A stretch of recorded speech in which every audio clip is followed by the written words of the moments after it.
Dan memberi itu tidak harus nunggu kaya. Gambarannya Quran tentang orang baik itu gimana? Alladzina yunfikuna fis-sarra wad-dharra. Bukan fis-sarra saja, ketika wad-dharra juga. Saya pernah guyon sama orang kaya di Jakarta, dia uangnya miliaran, mungkin malah triliun. Guyon sama saya, Gus, saya ini sudah sekian bangun masjid di mana-mana. Saya ini berarti hebat. Enggak, kata saya. Enggak ada masjid, agama tetap jalan, kata. Karena di kampung-kampung sudah banyak masjid, kata. Masih keren tukang becak, kata. Kok bisa, Gus? Sampai nyumbang masjid 1 miliar, itu masjid apa, kata? Ya masjid-masjid besar. Nah itu paling dipakai kubah atau menara atau apalah yang tidak mendesak. Tapi kalau orang miskin ngutangi orang miskin itu, kalau nggak utang hari itu nggak makan. Kan nggak mungkin tukang becak ke utang ada bank atau orang kaya raya, kan kenal saja enggak. Mesti orang miskin utangnya sama orang miskin. Saya kalau orang kaya utang Habibidin mesti mau beli Innova, karena level orang elit, jadi utangnya itu beli Innova, aksesoris Innova seri terbaru. Tapi kalau orang miskin sama orang miskin utangnya itu beras untuk nyawa ya. Artinya apa? Kalau saya diutangi Habibidin untuk beli Innova, itu ganjarannya itu sekunder. Tapi kalau sesama orang miskin itu ganjarannya primer.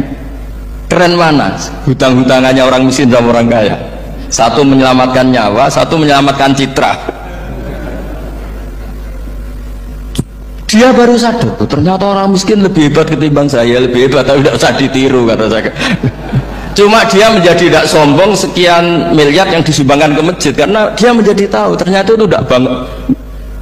Nah kecuali masjid-masjid yang kamu nyumbang memang masjid perintis di daerah-daerah yang belum ada masjid. Kalau masjid-masjid besar itu kan kadang kebutuhannya sudah selera, bukan pokok. Nah saya ini cerita ya, jadi supaya orang tahu lah.